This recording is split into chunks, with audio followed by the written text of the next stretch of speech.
The rhythmic clatter of the train wheels against the track was a desolate heartbeat, counting down the seconds to the end of Clara May Thompson's life as she knew it. Outside the grimy window, the vibrant, sun-drenched landscapes of her native Ohio had long since given way to the grittier industrial heartlands of the East Coast. Each mile traveled was a mile further from home, a mile closer to a future she had not chosen, a future that belonged to a man she had never met. At 20 years old, Clara possessed a gentle spirit and a practical, steadfast nature, forged by a life of making do. She was, by the standards of her time and her own quiet admission, a fat woman. It was not a matter of shame, but a simple fact of her being, like the unassuming brown of her hair or the warm hazel of her eyes. Her frame was generously built, her arms soft, her hips wide, a stark and healthy contrast to the boyish, rail-thin silhouettes of the flappers who graced the pages of Photoplay magazine. In her small Ohio town, her size had been a sign of health, of a girl who was sturdy and capable, but she knew with a growing sense of dread that in the fashionable world of New York City, it would be seen as a failing. Her world was one of quiet duty. The Thompson family, once comfortably middle class, had been devastated by her father's lingering illness, a cruel relic of the Great War that had drained their savings and mortgaged their future. They were on the precipice of losing everything: their home, their small dry goods store, their very dignity. The offer, when it came, had seemed like a divine, if terrifying, intervention. It arrived via a lawyer from New York City, a man with a clipped voice and cold eyes. The proposal was from Mr. Lawrence Sterling, the eldest son of the Sterling Steel dynasty, a family of immense wealth and influence. Years ago, it seemed, Clara's grandfather had saved the life of Lawrence's father in a business deal gone wrong. The elder Mr. Sterling, a man of old-world principles, had made a promise, a debt of honor that one day his family would repay the Thompsons. Now, with the Sterling patriarch deceased, his son Lawrence had chosen to settle that debt. He was in want of a wife, a woman of good character and simple, respectable stock, to be the mistress of his new Long Island estate. The arrangement was presented as a merger of honor. In exchange for Clara's hand in marriage, the Sterling family would settle all of the Thompsons' debts, provide a generous lifetime stipend for her parents, and secure the future of her younger siblings. It was a transaction dressed up as a fairy tale. Her parents, torn between shame and profound relief, had left the decision to her. Looking at her father's frail form and her mother's weary, tear-streaked face, Clara knew there was no choice at all. Her dreams of perhaps becoming a teacher, of marrying a local boy for love, were a luxury she could no longer afford. Her future was the price of her family's survival, and so she had agreed. The correspondence that followed was brief and chillingly impersonal. It came not from her fiancé, but from his secretary. She received a train ticket, a schedule, and a generous check for a new wardrobe, with a note advising her to choose fashions appropriate for a modern New York lifestyle. Clara, with her mother's help, had done her best, but the shopping trip had been a quiet humiliation. The straight, drop-waist styles of the day were not designed for a body like hers. Every dress felt like a costume, pulling tightly across her soft hips and bust, making her feel like a clumsy imposter in a world of sleek, fashionable swans. She had a single photograph of Lawrence Sterling, sent by his office. It showed a man who was undeniably handsome, with sharp, aristocratic features, blonde hair slicked back from his forehead, and a confident, almost arrogant smile. He looked every inch the modern, wealthy industrialist.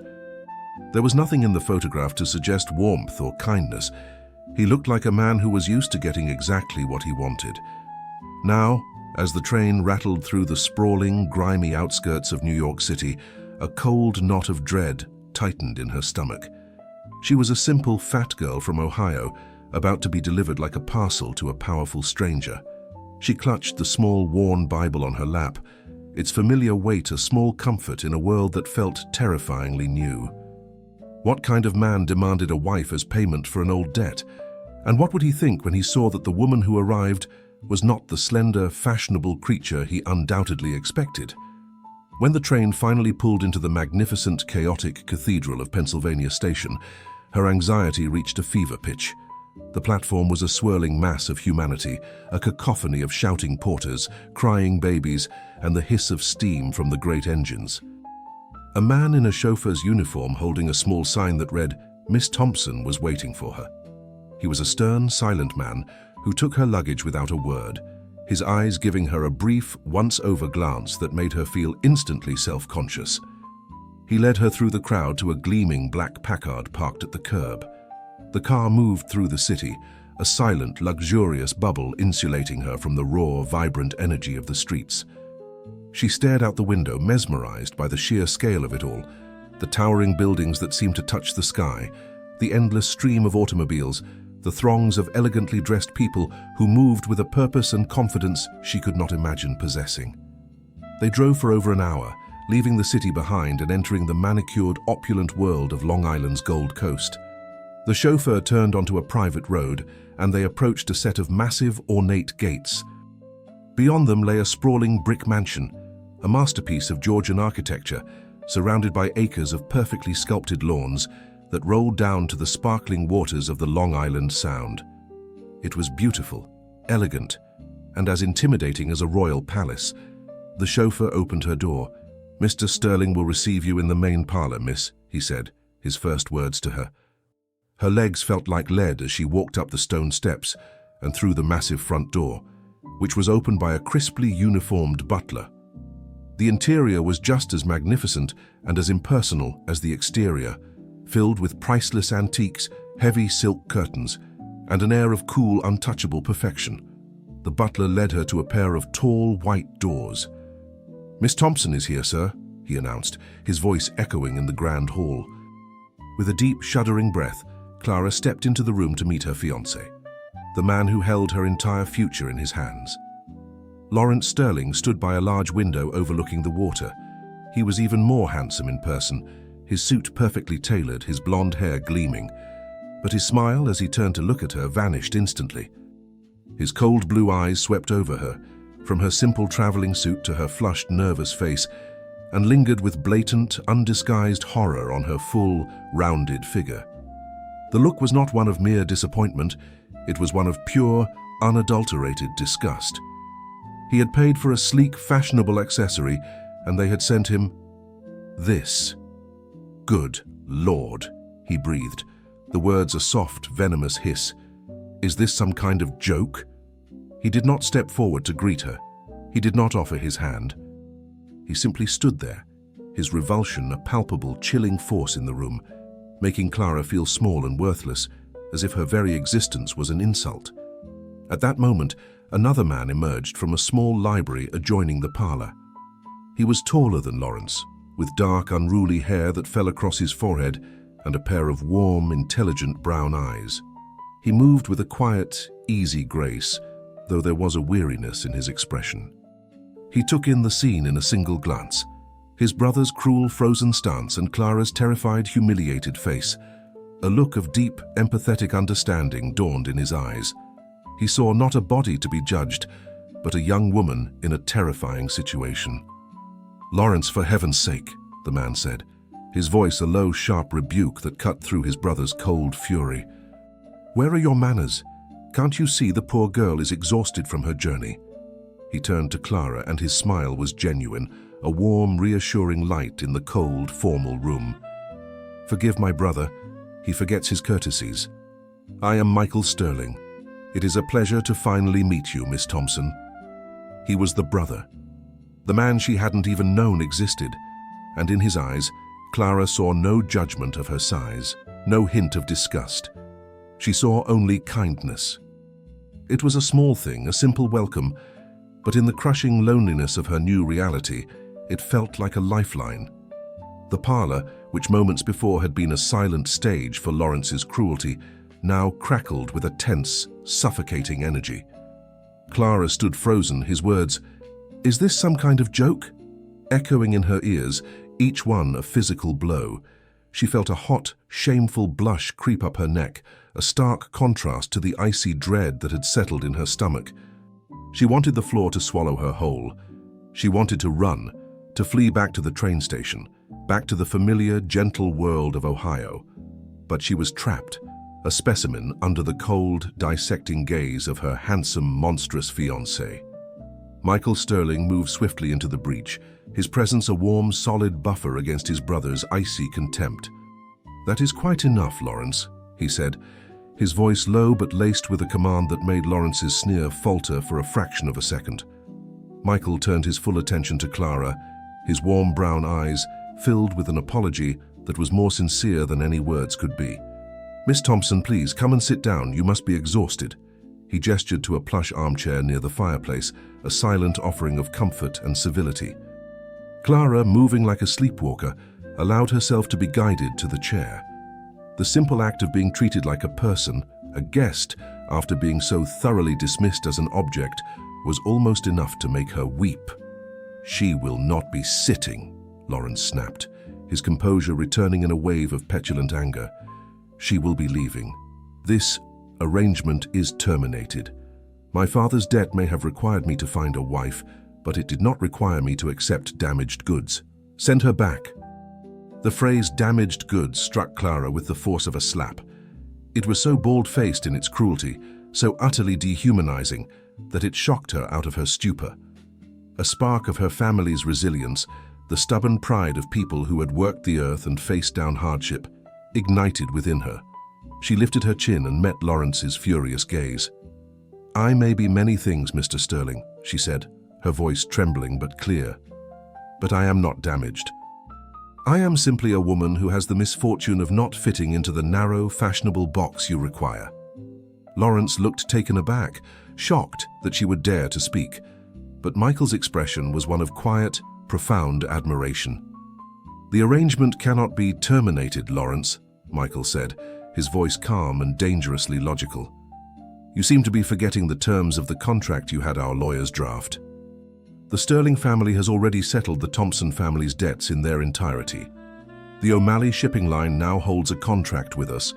To simply send her back would be a breach of contract that would not only be legally catastrophic, but would make a mockery of our father's honor, the very thing you claim to be upholding." Lawrence's handsome face contorted with frustration. He was trapped by the consequences of his own impulsive, honor-bound gesture. "Then what do you suggest we do, Michael?" he sneered. "Am I to be shackled to this country heifer for the rest of my life? Am I to present her as the next Mrs. Sterling at the autumn ball? She would be a laughingstock. I would be a laughingstock." Every word was a fresh wound, but Clara refused to look away.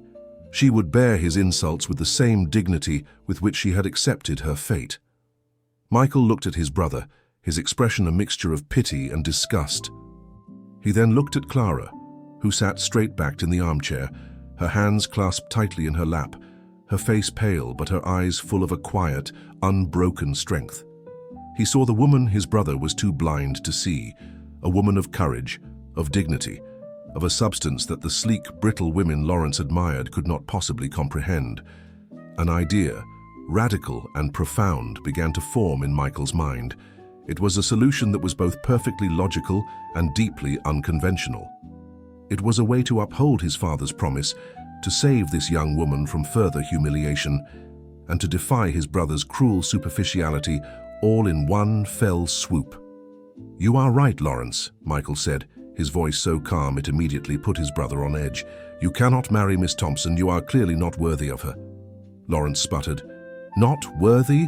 I am—" "You are a man who values a dress size over a person's character," Michael continued, cutting him off smoothly. "Therefore you are entirely unsuited to be her husband. However, the contract stands. A debt of honor must be paid. A son of the Sterling house must marry Miss Thompson." He paused, letting the weight of his words settle in the silent room. He then turned to face Clara, his expression softening, his brown eyes holding hers with a newfound intensity. "Miss Thompson," he began, his voice now gentle, respectful. "My brother is a fool. His cruelty is unforgivable, and on behalf of my family I offer you my deepest, most sincere apology for the welcome you have received." He took a deep breath. "However, the problem remains. Our families are now legally and financially bound. My father's word must be honored, and you should not be punished for my brother's failings." He walked over to her chair, standing before her, not as a lord, but as a petitioner. Therefore, I would like to propose an alternative solution. An amendment to the original arrangement. Clara looked up at him, her heart pounding with a confused, wary rhythm. What was he about to say? Lawrence is the eldest son, Michael said, but I am a son of this house as well. The contract can be fulfilled by me. Lawrence let out a choked, disbelieving laugh. You? You want to marry her? Michael, have you gone mad? Michael ignored him completely, his gaze fixed on Clara. I will honor my father's debt, Miss Thompson. I will take the contract upon myself. I am not offering you a grand romance, and I would not insult you by pretending this is anything but a pragmatic solution to a terrible situation.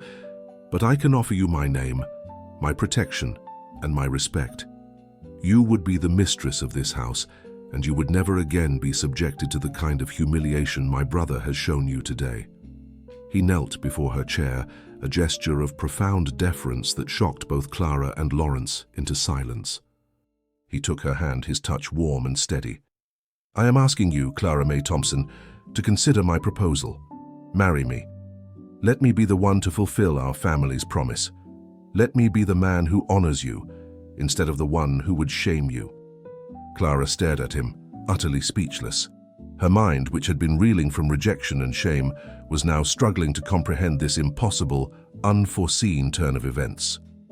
She had arrived expecting to be the bride of a handsome monster, only to be rejected by him.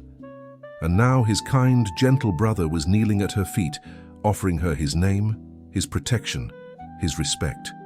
She looked from Michael's earnest, compassionate face to Lawrence's stunned, contemptuous one. She had come here to be the wife of a sterling. It seemed she still would be, but fate, in its strange and mysterious way, had just presented her with a choice she had never imagined she would have. She had been sold to one brother, but she was being saved by another. The question was this new arrangement just a different kind of cage? The silence that followed Michael Sterling's proposal was a fragile, crystalline thing. Clara stared at the man kneeling before her, his kind, earnest eyes fixed on hers. He was offering her an escape, a shield against the storm of his brother's venom.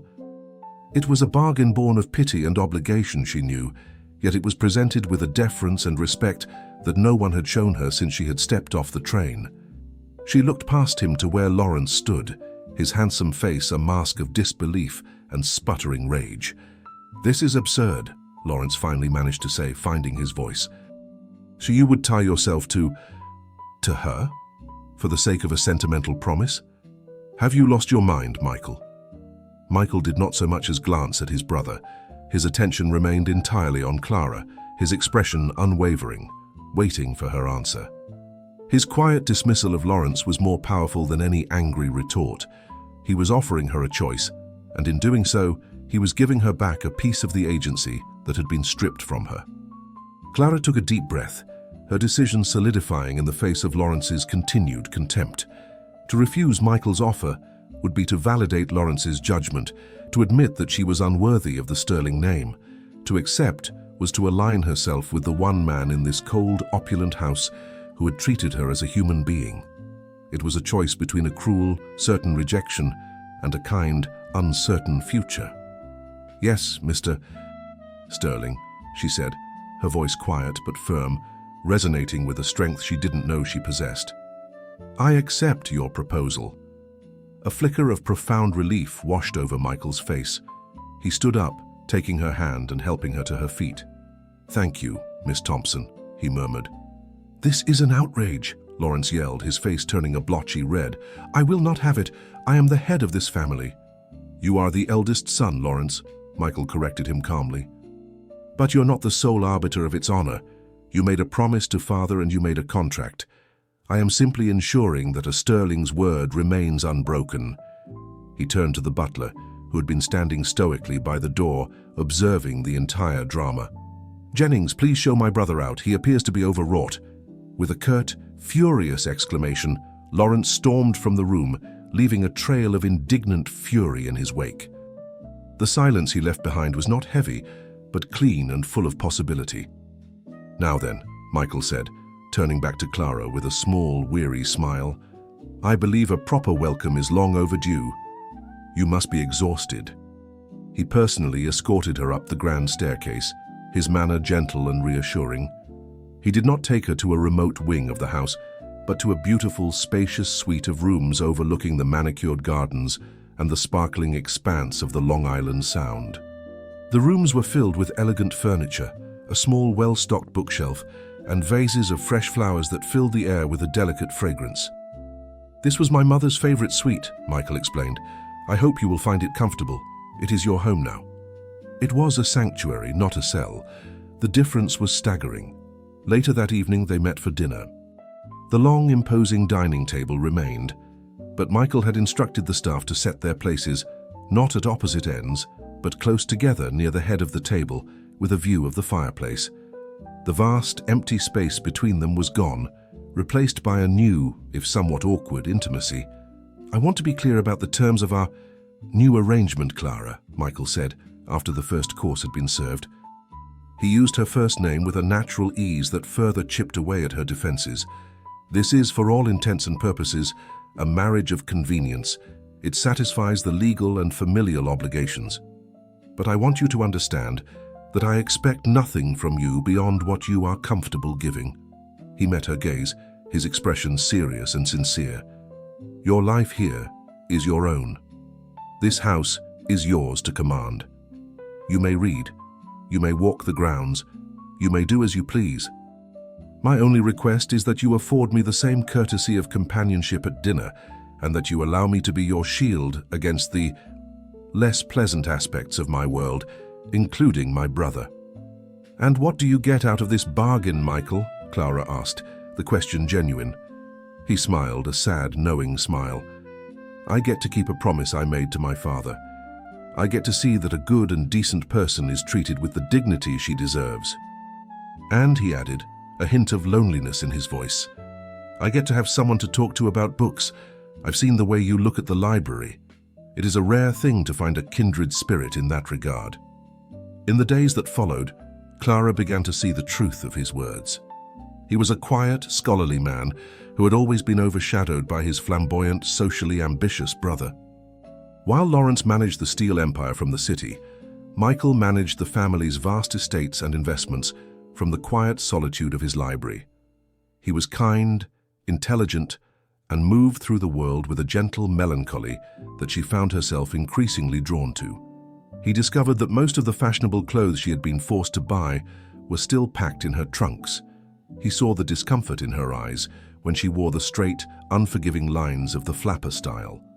One afternoon he approached her in the garden. "Clara," he said, "I have taken the liberty of arranging for a seamstress to visit tomorrow, a Mrs. Dubois. She is very discreet and very talented. She works for many of the opera singers in the city."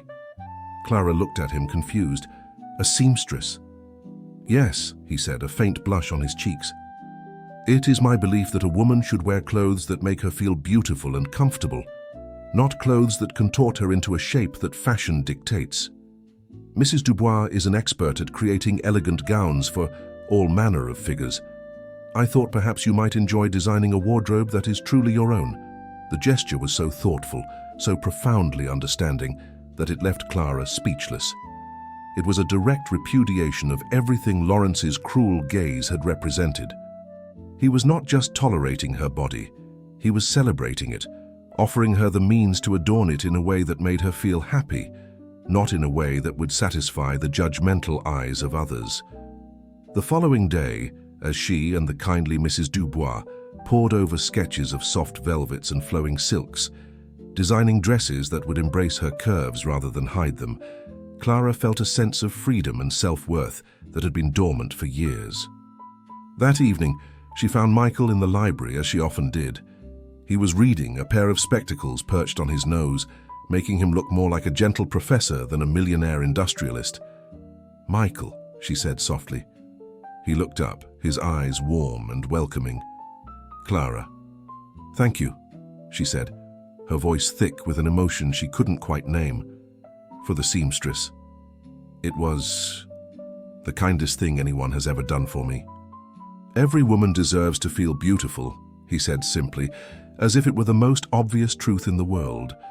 She stood there for a moment, watching him in the warm glow of the library lamp. She had come to this house as a sacrifice, a bride rejected for the way she looked. She had expected a life of misery and servitude. Instead, she had found a strange and unexpected sanctuary. Her marriage was still a bargain, a contract. But she was beginning to realize, with a flutter of a nervous and hopeful heart, that she had been rescued not by a billionaire, but by a good and gentle man. And that, she was beginning to suspect, was a far greater treasure. Clara's new wardrobe transformed more than just her appearance. It began to transform her spirit. For the first time in her life, she wore clothes that were made not just to fit her body, but to celebrate it. Mrs. Dubois, the seamstress, was a true artist, draping fabrics of soft velvet, rich silk and warm wool in elegant lines that flowed over Clara's generous curves, highlighting the graceful slope of her shoulders and the gentle swell of her bust. In these new gowns, in shades of deep sapphire, emerald and garnet, Clara no longer felt like an imposter.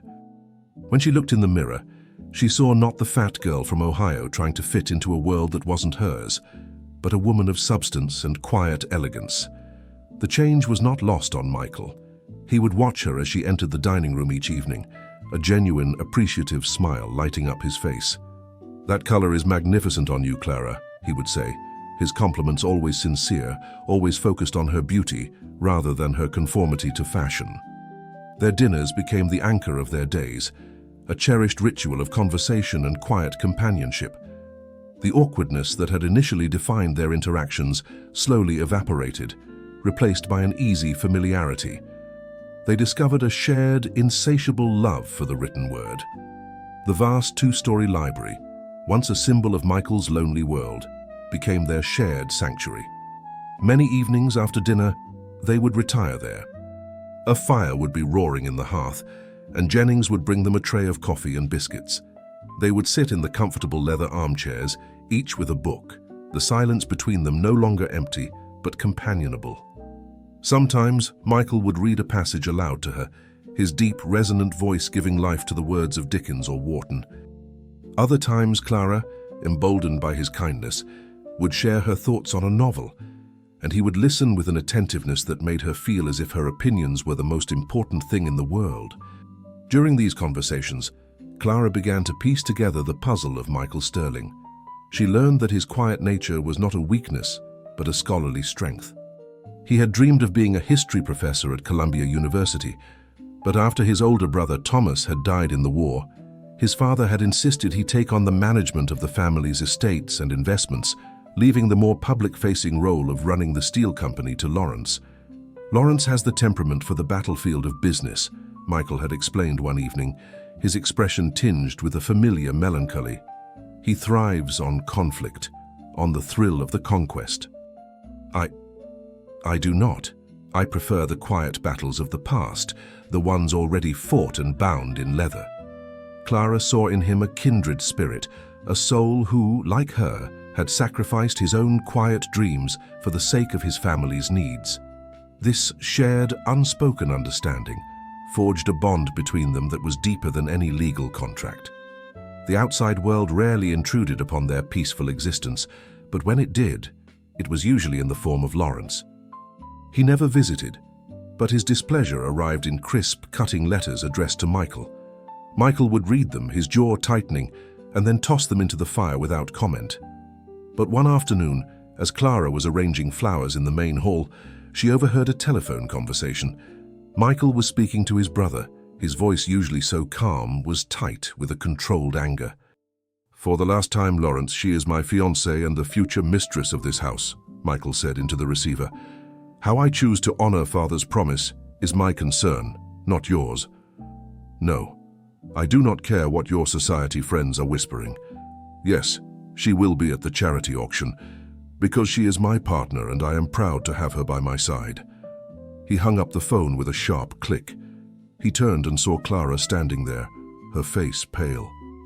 He had been defending her, fighting a battle on her behalf that she hadn't even known was being waged. "I apologize you had to hear that," he said, his voice strained.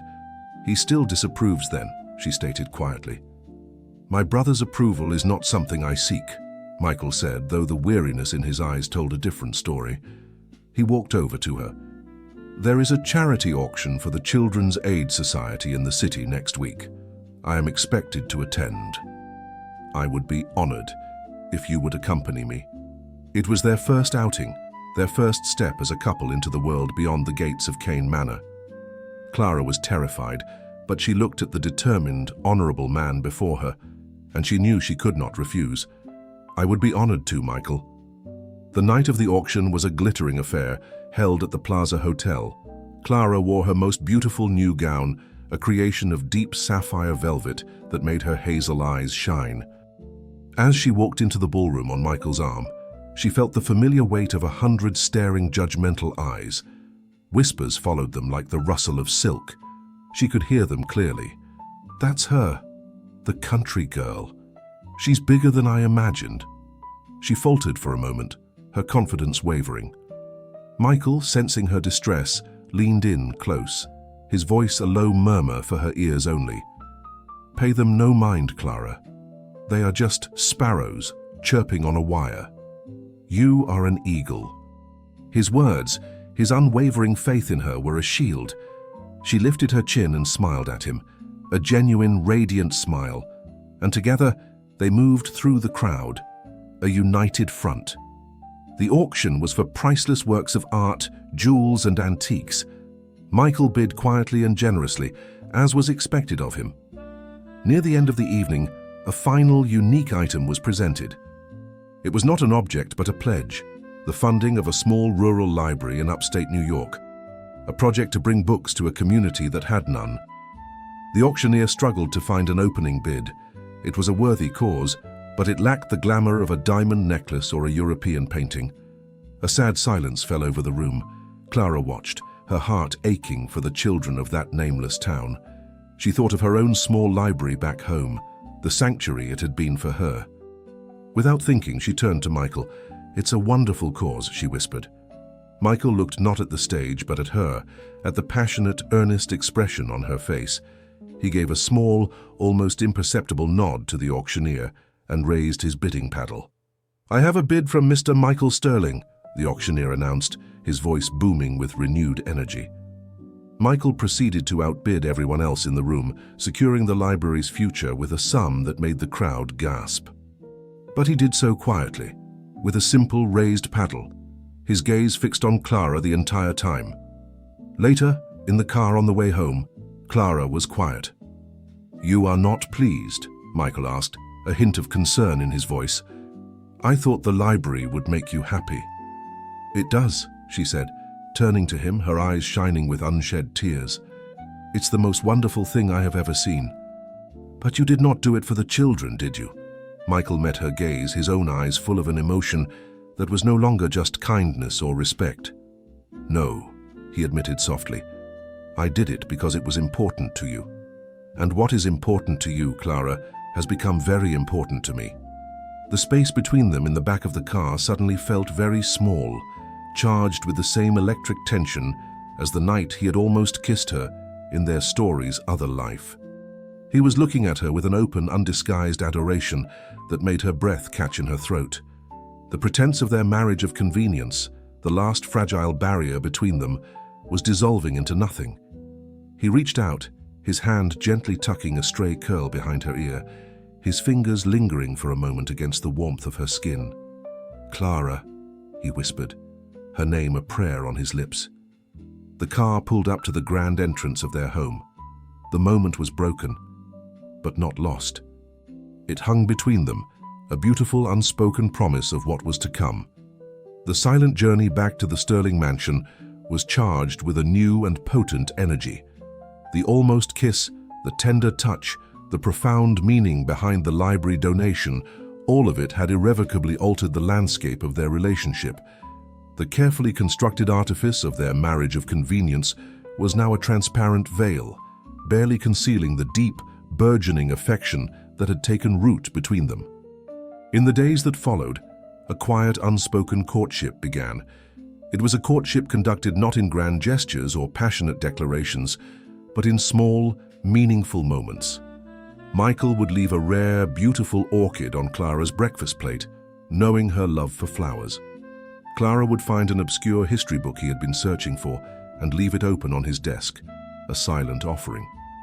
They fell into a comfortable rhythm, their lives intertwining with a natural, effortless grace. The vast, lonely mansion began to feel like a shared home. They would take long walks together through the sprawling grounds, the crisp autumn air invigorating them. Michael would point out different species of trees, telling her their Latin names and histories. Clara, in turn, would point out the way the afternoon light filtered through the leaves, describing the exact shades of gold and amber she would use to capture it on canvas, a passion he was surprised and delighted to discover she possessed. "You see the world in colors and light," he said one afternoon, as they stood by the edge of a serene, reflective pond. "I see it in dates and facts. You make my world more beautiful." "And you," she replied softly, her gaze meeting his, "make my world feel safe enough to see the beauty." It was in these quiet moments that Clara truly began to heal. Michael's unwavering acceptance of her was a balm to the wounds left by a lifetime of feeling like she was too much, her body a source of quiet shame. With him, she was not fat Clara or the country girl.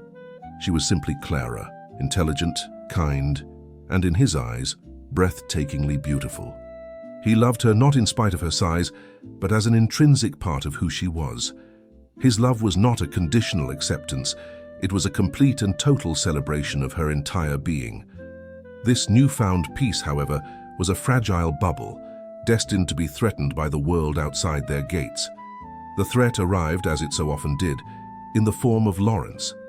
Having been publicly thwarted in his attempts to shame Clara, Lawrence now adopted a new, more insidious tactic. He began to visit the mansion, always unannounced. He would arrive in his gleaming sports car, his presence a jarring note of discord in their quiet harmony. He was never overtly rude to Clara again. Instead, he treated her with a cloying, patronizing sweetness that was, in its own way, more insulting than his previous contempt. "Clara, my dear," he would say, his smile never reaching his cold eyes, "you are looking robust. The country air certainly agrees with you." He would bring her small, inappropriate gifts, a box of expensive chocolates with a pointed remark about indulging oneself, or a popular, vapid society magazine with a suggestion that she might learn a thing or two about modern style. Each gesture was a small poisoned dart, designed to remind her that she was an outsider, that she did not belong in their world. Clara weathered these visits with a quiet, dignified grace, but they left her feeling shaken, her old insecurities bubbling to the surface. Michael saw the effect his brother's visits had on her. He saw the way the light would dim in her eyes, the way she would unconsciously pull her shawl more tightly around herself. His anger towards Lawrence simmered, a low, dangerous fire.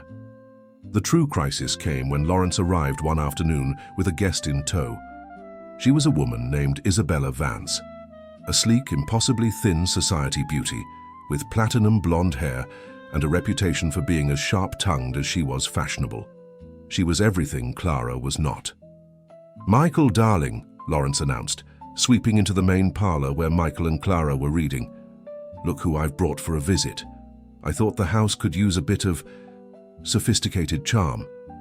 Isabella looked at Clara with a slow, dismissive glance, her perfectly plucked eyebrows arching in a silent question. The message was clear. This is the woman he chose over me. The afternoon was an exercise in subtle torture. Isabella and Lawrence dominated the conversation, speaking of parties in Paris and yachting trips in Monaco, a world of glittering, casual wealth designed to make Clara feel small and provincial. They would ask her pointed questions about Ohio, their tone dripping with condescending curiosity, as if she were a strange creature from a distant, uninteresting land. Michael did his best to deflect their barbs, steering the conversation to topics he knew Clara was knowledgeable about, literature, history, art. But Lawrence and Isabella were relentless, a tag team of social cruelty. The final blow came when Isabella turned to Clara, her smile a bright, sharp weapon. "Michael tells us you are to be married soon," she said. "How wonderful for you. It must be such a relief to have found someone willing to overlook your circumstances." The phrase, "overlook your circumstances," was a masterpiece of malice. It simultaneously referenced her humble background and, more cruelly, her physical appearance. It implied that she was a charity case, a burden that the noble Michael had magnanimously taken on. Before Clara could even process the sting of the insult, Michael stood up, his face a mask of cold, quiet fury. "That is quite enough," he said, his voice dangerously low. "The visit is over." "Michael, darling, I was only—" Isabella began, feigning innocence. "I know precisely what you were doing," he said, his gaze like ice, "and it will not be tolerated in this house. Not now, not ever." He turned to his brother. "Lawrence, get her out of my home." The confrontation was swift and brutal. Lawrence, for all his bluster, was no match for Michael's cold, righteous anger. He and Isabella made a hasty, flustered retreat, leaving a trail of stunned silence in their wake. But the damage was done. Clara had fled to the library, her composure finally shattered. Michael found her there, standing by the window, her arms wrapped around herself, tears streaming down her face. "Don't listen to them, Clara," he said, his voice aching with empathy as he came to stand beside her. "They are empty, hollow people." "But they're right, aren't they?" she whispered, her voice choked with sobs. "I don't belong here. I am a fat girl from a farm who was sold to pay a debt. This is all a lie. You deserve someone like her. Someone beautiful and sophisticated." Michael's heart broke. He reached out and gently turned her to face him, his hands cupping her tear-streaked face. "No," he said, his voice fierce, passionate. "You are wrong. Do you know what I see when I look at you? I see the kindest, most intelligent, most courageous woman I have ever known.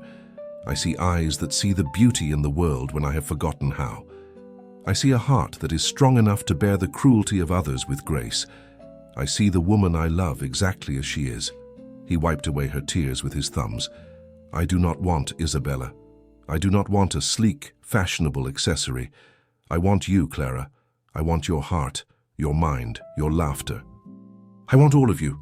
Your body is not a flaw. It is the beautiful, warm, living home of the person I love more than life itself." His words were a healing balm, a powerful incantation against the poison of the outside world. She looked up at him, her sobs subsiding, her heart swelling with a love so immense it chased away all the shadows. "Michael," she whispered. He leaned down and kissed her then, a kiss that was not tentative or interrupted. It was a kiss of absolute certainty, of fierce possession, of profound, unwavering love. It was a kiss that sealed every unspoken promise, a kiss that declared, once and for all, that she was not a circumstance to be overlooked. She was a treasure to be cherished. When they finally broke apart, breathless, he rested his forehead against hers. "The world outside these gates will always be cruel," he murmured. "But in here, in this house, in my arms, you will only ever know that you are loved."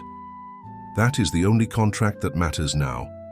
The library, once a bastion of silence and solitude, was now filled with the profound, resonant truth of Michael's confession. His words, "Your body is not a flaw. It is the beautiful, warm, living home of the person I love," echoed in Clara's heart, a healing anthem that silenced a lifetime of quiet insecurities. The kiss that followed was not just a kiss, it was a homecoming. It was the feeling of being seen, truly and completely, for the first time. When they finally broke apart, he did not release her. He kept his arms around her, holding her as if she were the most precious thing in the world, his forehead resting against hers. The air between them was electric, charged with all the words that had been left unsaid for weeks. "This changes everything, Clara," he murmured, his voice thick with emotion. "I know it does." "Yes," she whispered, her hands resting on his chest, feeling the steady, reassuring beat of his heart. He pulled back slightly, his warm brown eyes searching hers. "When I first made my offer, in this very room, it was a desperate, pragmatic solution. It was a bargain of honor, a way to right my brother's wrong. I offered you my name and my protection, but I was offering them to a stranger." He shook his head slowly, a look of wonder on his face. "I am no longer offering them to a stranger. I am offering them and all of myself to the woman I love more than I can possibly express." He took a step back and took both of her hands in his grip gentle but firm. The original arrangement is a ghost that stands between us, a cold, legal document that binds you through duty, not desire. I cannot bear it any longer. I do not want a wife of convenience, Clara. I want you. I want your laughter in these halls, your thoughts on my books, your kindness, your strength.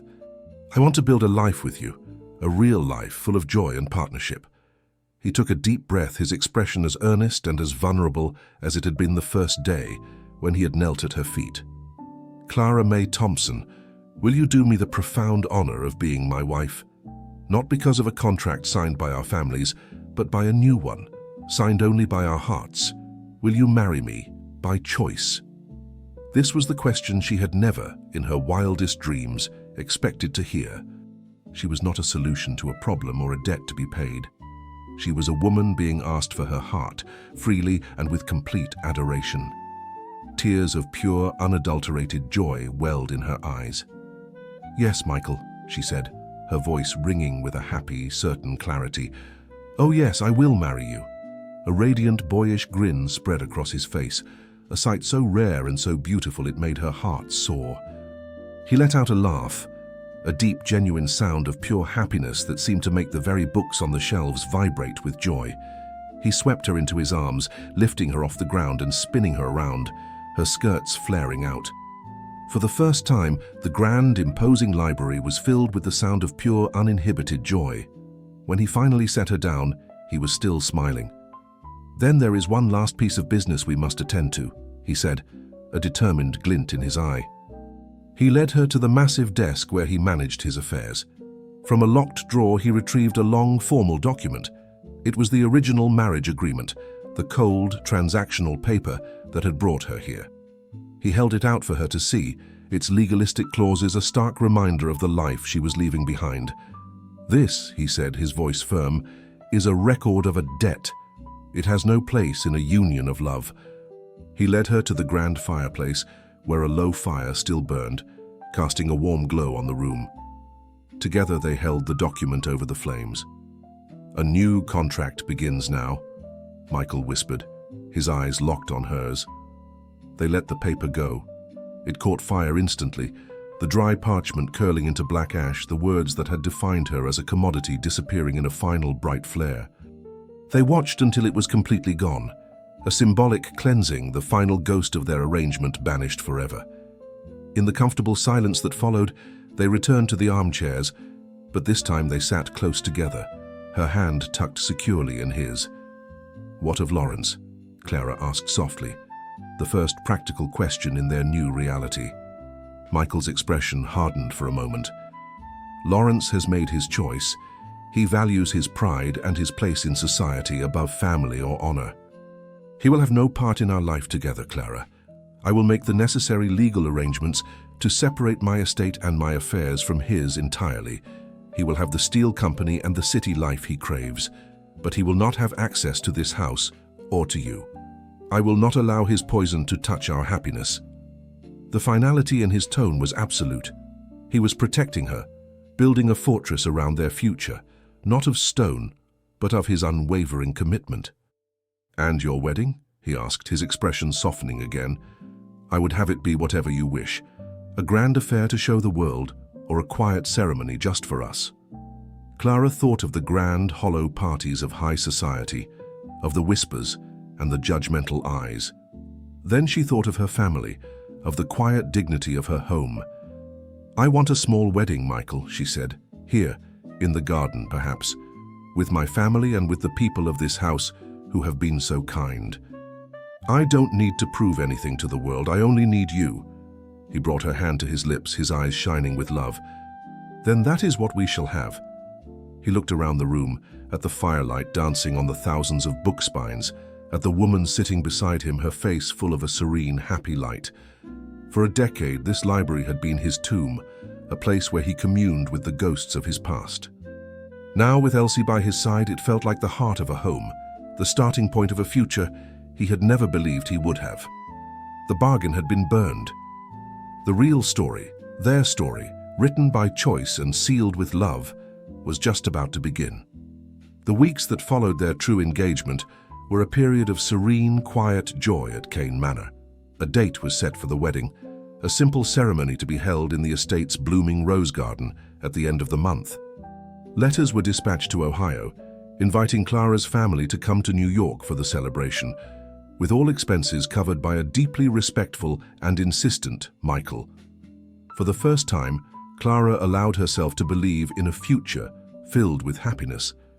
The ghosts of her past, the sting of rejection and the shame of her sacrifice were finally beginning to fade, replaced by the warm, steady light of Michael's love. She and Michael spent their days as true partners. They would walk the grounds hand in hand, discussing everything from the architecture of the new public library he was funding in the city to the simple, heartfelt letters she received from her family. He would read to her in the evenings by the fire, his voice a comforting rumble, and she would sit with him in his study, offering a quiet, steady presence as he worked through complex financial documents. The grand, lonely manor had transformed into their personal sanctuary, a world unto itself, shielded from the harsh judgments of the outside. But such perfect peace was not destined to last. The outside world, with all its venom, found a way in. It arrived on a crisp, bright Tuesday morning, delivered with the morning papers on a silver tray by Jennings. The butler's face was, for the first time, not just impassive, but grim. He placed the tray on the breakfast table, where Michael and Clara were sharing coffee, and cleared his throat. "Sir," Jennings said, his voice low, "you may wish to look at page 12 of the New York Society Chronicle." A sense of foreboding fell over the room. Michael picked up the paper, his eyes scanning the page. Clara watched as his face, which had been so full of relaxed affection just moments before, hardened into a mask of cold, dangerous fury. The muscle in his jaw clenched, and his knuckles were white as he gripped the newspaper. "What is it?" Clara asked, her heart beginning to pound. Without a word, he pushed the paper across the table to her. The headline, printed in bold, dramatic letters, seemed to leap off the page. "The Tycoon and the Thompson Girl, a tale of brotherly betrayal and a country Cinderella's calculated conquest." The article, penned by a notoriously cruel gossip columnist known for her poisoned pen, was a masterpiece of malicious insinuation. It painted a twisted, unrecognizable portrait of their story. It depicted Lawrence as the tragic hero, a man of refined tastes and social duty, who had been deceived into an arrangement with a plain, corpulent country girl entirely unsuited to his station. It hinted that he had nobly tried to end the arrangement, only to be thwarted by his soft-hearted, reclusive younger brother. Michael was portrayed as a naive fool, a man easily manipulated, who had been bewitched by the cunning, ambitious farm girl into casting his own brother aside. But the cruelest words were reserved for Clara. The article described her with vicious, coded language, a woman of robust, unfashionable proportions, whose simple, rustic manners have somehow charmed the Phantom of the Hudson out of his senses. It implied she was a scheming gold digger who had cleverly played the two brothers against each other to secure a fortune. Every word was a dagger, each sentence a fresh wave of humiliation. The story Lawrence had spun was a lie, but it was a believable one designed to appeal to the very worst prejudices of their social class. Clara felt the blood drain from her face. The joy and confidence she had so carefully nurtured over the past weeks shriveled and died, replaced by the old familiar shame. She felt once again like the fat girl from Ohio, an object of ridicule and scorn. "I will destroy them," Michael said, his voice a low, terrifying whisper. He stood up, his chair scraping harshly against the floor. "I will call my lawyers. We will sue this paper, this columnist, into oblivion. And as for Lawrence, he will learn what it means to cross me." His fury was a terrifying force, but it was a fury born entirely of a desire to protect her. He was ready to go to war for her honor. But as Clara looked at his rage-filled face, a strange sense of clarity washed over her. She saw the path he was about to take, a path of public feuds, of lawsuits, of ugly, protracted battles played out in the headlines. It was a path that would drag them down into the mud with Lawrence and his ilk. It would make their love, their private, beautiful sanctuary, into a public spectacle. And that, she realized, was exactly what Lawrence wanted. "No," she said, her voice quiet but firm. Michael stopped, turning to look at her in surprise. "No? Elsie, did you read what they wrote? They have slandered you, slandered us." "Yes," she said, standing up to face him, her own fear now replaced by a calm, steely resolve. "They have printed lies. And what is the best way to fight a lie, Michael? Is it to wrestle with it in the gutter, giving it more attention, more power? Or is it to stand in the light and live a truth so powerful that the lie simply withers and dies in its shadow?" He stared at her, her logic cutting through his anger. "A public war is what Lawrence wants," she continued, her voice gaining strength. "It would prove his point that I have brought nothing but chaos and scandal to your family. It would keep us all talking about him. But if we do nothing, if we simply proceed with our lives, with our happiness, with our love, what power does his gossip have then? It becomes the pathetic, impotent whining of a bitter man. Our silence will be a louder response than any lawsuit." She walked over to him and took his hands, her hazel eyes pleading with him to understand. "He cannot touch what we have, Michael. Not unless we let him. Don't let him. Don't let his ugliness tarnish the beautiful thing we are building." She took a deep breath. "Let's move the wedding up. Let's get married this week. Quietly. In the garden, as we planned. With my family. Let our answer be a vow, not a lawsuit. Let our victory be our own joy." Alistair looked down at the woman before him, and his fury melted away, replaced by a profound, overwhelming sense of awe. In the face of a vicious, public attack, she was not demanding vengeance. She was choosing grace. She was not asking him to be her shield. She was showing him the way to a more intelligent, more powerful victory. Her strength was not just in her heart, but in her wisdom. He pulled her into his arms, holding her tightly. "You are right," he murmured into her hair. "Of course you are right. You are wiser than all of them." He pulled back, a new, determined light in his eyes. "You are the strongest person I have ever known, Clara May Thompson." He kissed her, a kiss not of passion, but of deep, reverent partnership. "I will call my lawyers," he said, a small, wry smile on his face, "but not to file a lawsuit, to have them draw up our marriage license. We will be married by the end of the week." The storm had broken over their heads, just as they had found their peaceful harbor. But instead of sinking them, it had only served to prove the strength of their vessel. They were a team, and they would face this last ugly assault from the outside world not by fighting on their enemies' terms, but by creating a new world of their own, founded on the unshakable bedrock of their love. The days leading up to the hastily arranged wedding were a whirlwind of quiet, focused activity. Michael moved with the swift, decisive efficiency of the tycoon he was, but his actions were tempered with a new, gentle purpose. He dispatched a private car to Ohio to collect Clara's family, sent a respectful telegram to their local pastor inviting him to officiate, and instructed his staff to prepare the gardens for an intimate ceremony. For Clara, it felt like living in a dream. The vicious words of the newspaper article were a distant, irrelevant noise compared to the loving reality being built around her. She worked alongside the staff, her practical farm girl nature proving invaluable as she helped the gardeners choose the perfect arrangements of late autumn roses and asters. She was not a passive bride-to-be, she was an active participant in the creation of her own happiness. Her family arrived 2 days before the ceremony, looking tired from their journey and utterly overwhelmed by the scale of the Sterling estate. Her father, his health much improved, stood on the grand stone steps, his eyes wide with awe. Her mother clutched her handbag, looking nervous and out of place, while her younger siblings, Nora and Finn, stared at the mansion as if it were a castle from a fairy tale. Any fears they had, however, were instantly dispelled by Michael. He greeted them not at the door, but walked down the steps to meet them on the gravel drive, his hand extended, his smile warm and genuine. He shook Mr. Thompson's hand firmly, speaking to him not as a superior, but as a future son-in-law. He complimented Mrs. Thompson on her lovely hat and spoke with Nora about her teaching aspirations, his knowledge of her dreams a clear testament to the stories Clara had shared.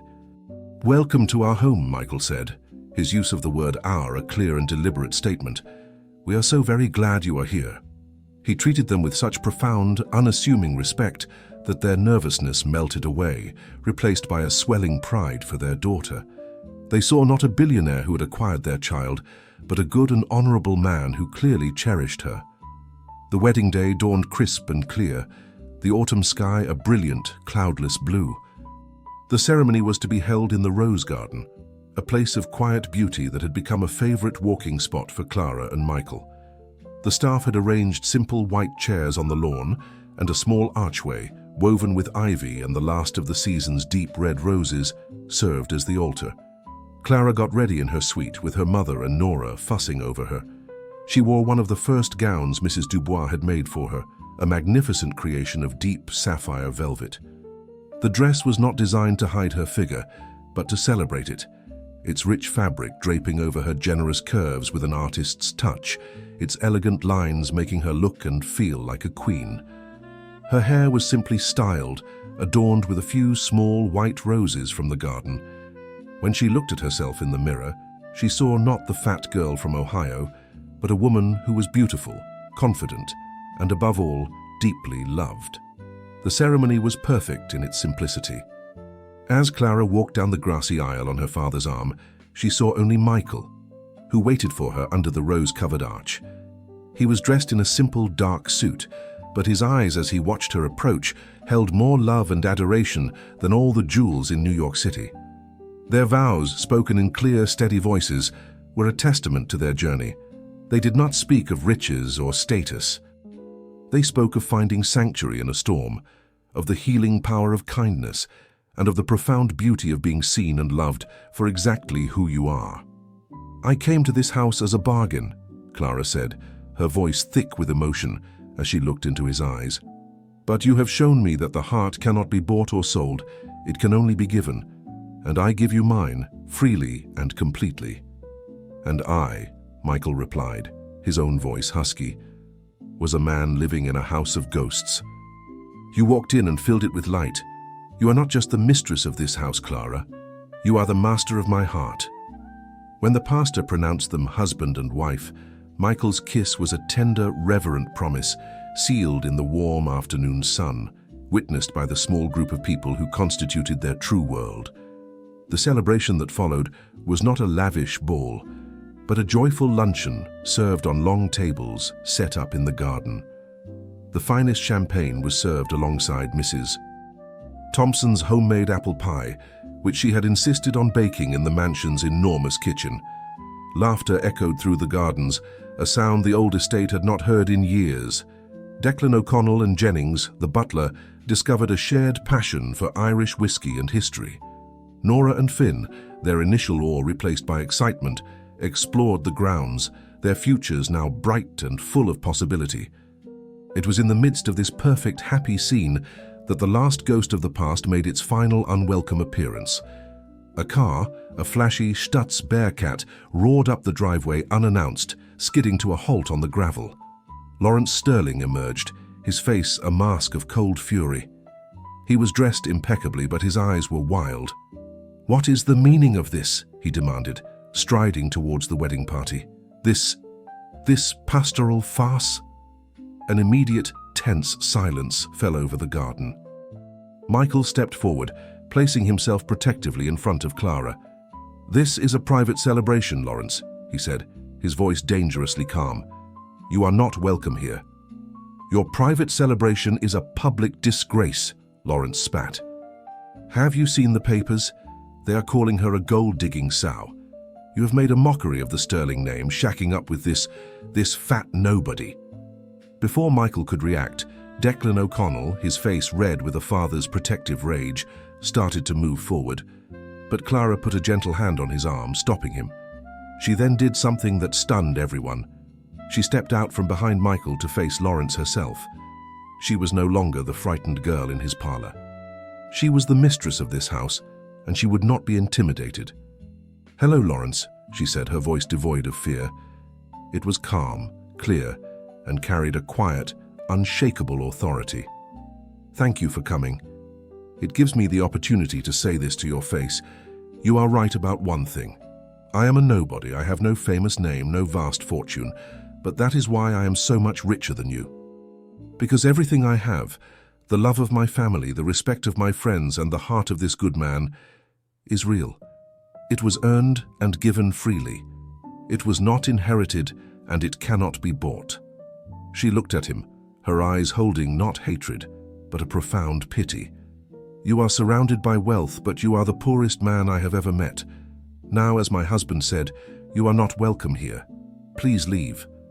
Lawrence stood there, speechless, utterly disarmed by her grace and her strength.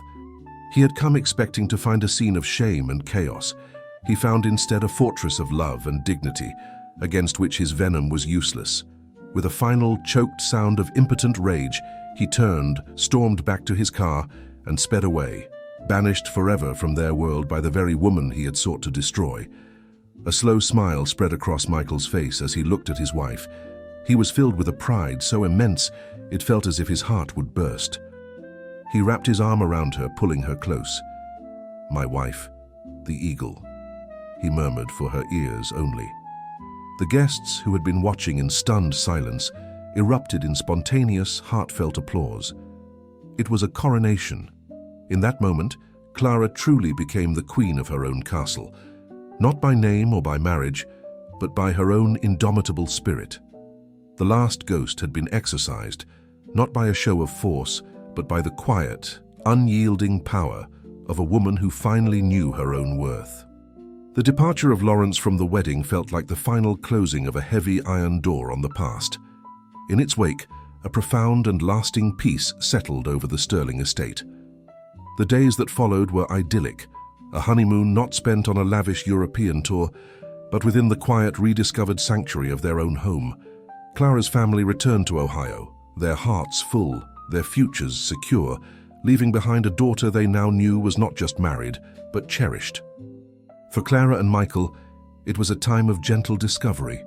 The awkwardness of their initial arrangement was a distant memory, replaced by the easy, comfortable intimacy of a couple deeply in love. They learned the small, domestic rhythms of each other's lives.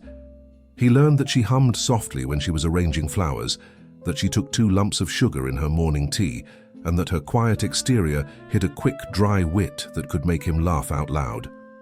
She learned that he was fastidious about the organization of his books, but utterly careless with his paperwork, that he had a surprising fondness for the comic strips in the daily paper, and that his reclusive nature was, at its heart, a deep and gentle shyness. Kane Manor, once a monument to a man's grief, was now indisputably their shared home.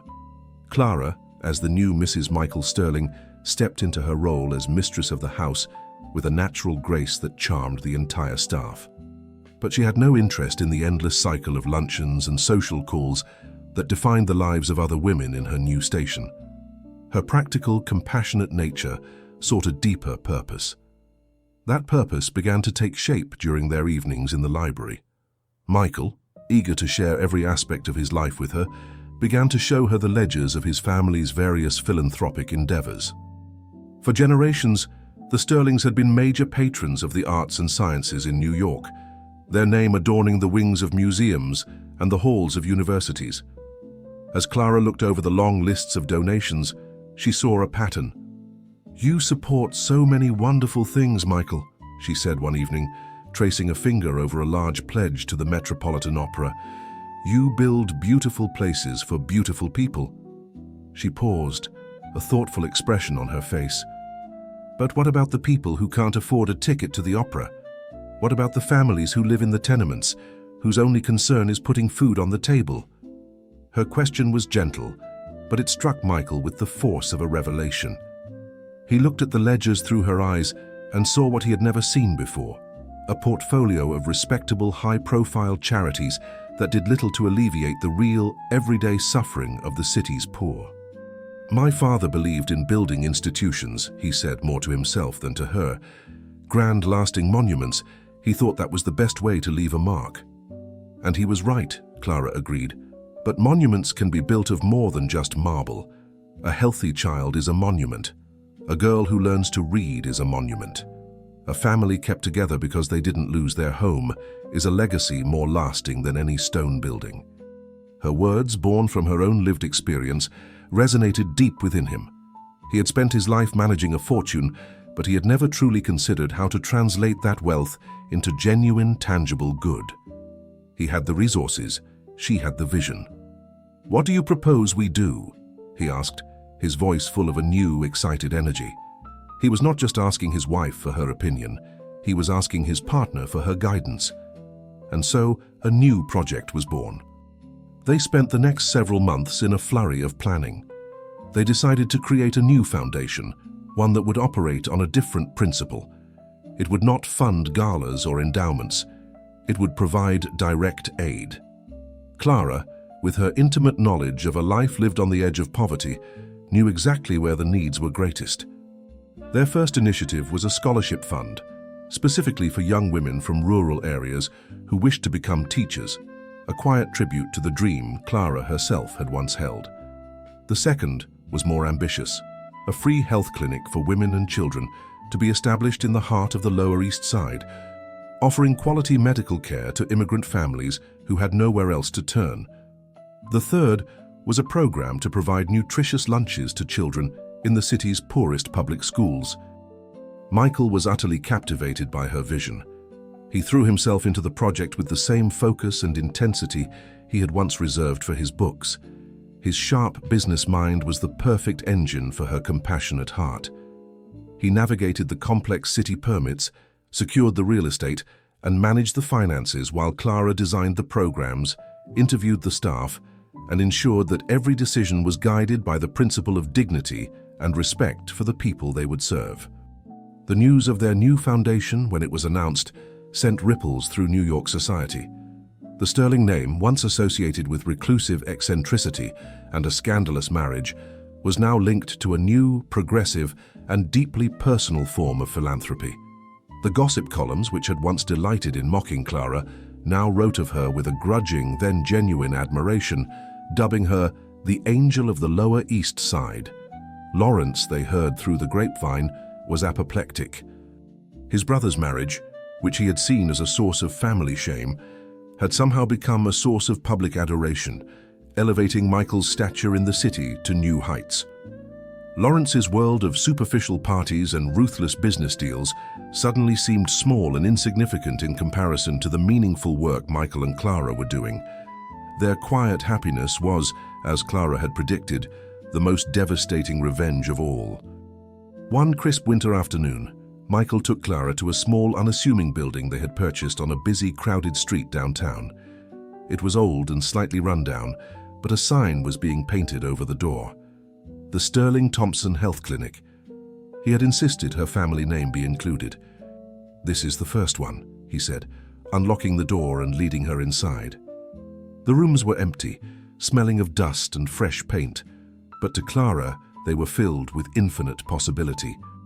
She walked to the large front window and looked out at the sea of faces passing by.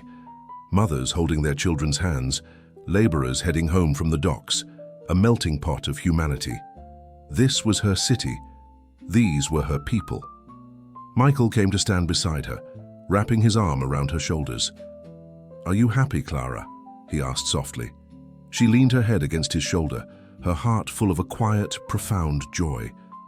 She thought of her journey, the fear, the humiliation, the unexpected kindness that had changed her life.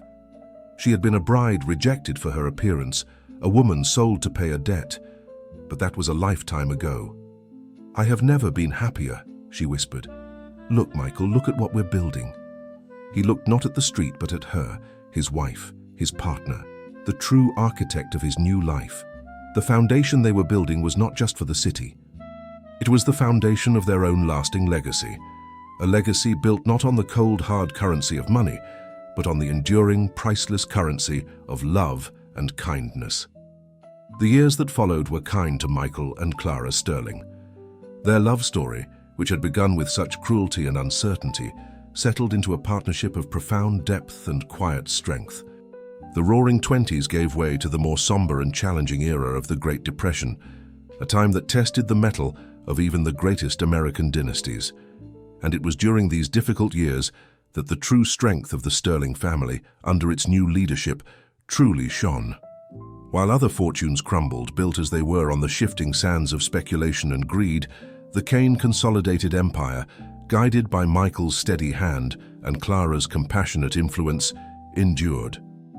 Michael's forward-thinking policies of fair wages and investment in his workforce created a foundation of loyalty and stability that weathered the economic storm. He was hailed as a titan of industry, not for his ruthlessness, but for his wisdom and integrity. The name Lawrence Sterling, in contrast, became a cautionary tale, a man whose reckless gambles and shallow pursuits had led his branch of the family enterprise to near ruin after the crash of '29. But the true legacy of Michael and Clara was not written on stock tickers or in financial reports. It was written in the lives they touched. The Sterling Thompson Foundation became a beacon of hope in a city racked with poverty. Their free clinics were often the only source of medical care for thousands of families. Their lunch programs fed hungry children, and their scholarships provided a path to a better life for countless young women who, like Clara, had dreams but lacked the means to achieve them. Clara was the heart of it all. She was no longer the timid girl from Ohio, but a confident, respected leader, known throughout the city for her tireless work and her genuine, down-to-earth kindness. She moved as easily in the halls of power, advocating for her causes, as she did in the crowded waiting rooms of her clinics, holding the hand of a sick child or offering a word of comfort to a worried mother. She never lost the memory of where she came from, and it was this empathy that made her so beloved. Their home, once a silent Gothic manor, was now a true home filled with warmth and the boisterous laughter of their 3 children, a thoughtful son, James, and twin daughters, Rose and Eleanor, who had inherited their mother's kind heart and their father's sharp mind. Michael, the man who had once thought himself doomed to a life of lonely penitence, had become a devoted and joyful father, his greatest pleasure found in reading stories to his children by the library fire. One golden afternoon in the summer of 1945, some 18 years after their improbable wedding, Michael and Clara sat on the familiar porch swing of the Thompson family farmhouse in Ohio. They had brought their children home to visit their grandparents, a cherished yearly tradition. The air was warm and smelled of freshly cut hay, and Mrs. Thompson's famous apple pie cooling on the windowsill. From the porch, they could see their children playing in the yard. James was helping his grandfather mend a fence, while the girls chased butterflies through the fields of wildflowers.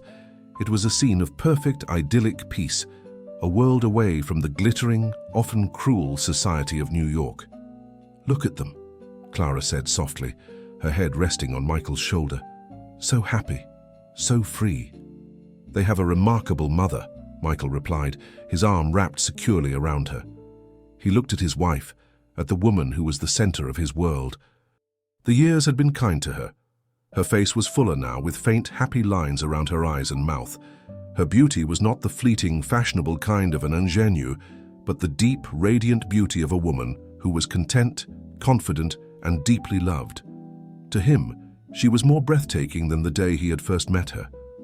"I was thinking about that day," he said quietly. "The day you arrived.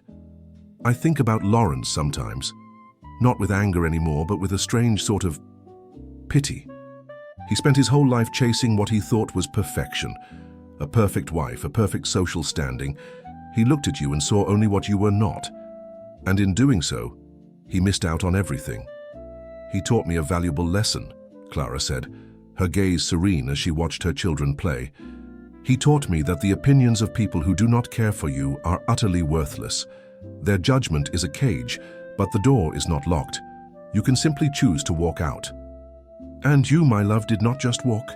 You soared," he said, his voice thick with pride. She turned to him, her hazel eyes full of a lifetime of shared love. "Only because you were the wind beneath my wings." He smiled, leaning in to kiss her.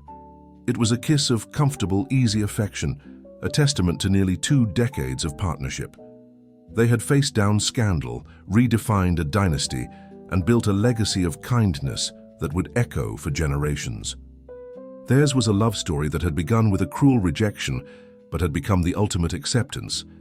It was a testament to the fact that true love does not demand perfection, but finds it in the heart of another, exactly as they are. As the sun began to set, casting long golden shadows over the Ohio fields, they sat in comfortable silence, watching their children, their hands intertwined. They had everything that mattered. They were home. The judgment of others is often a reflection of their own limitations, not yours. True worth is not determined by the narrow standards of the world, but by the depth of your character, the strength of your heart, and the courage to be authentically yourself. Do not seek the approval of those who are incapable of seeing your light. Instead, surround yourself with those who cherish it, and build a life so full of joy and purpose that the whispers of detractors fade into irrelevant noise. The greatest love story is the one where you learn to love yourself, and in doing so, you give the right person the key to loving you completely.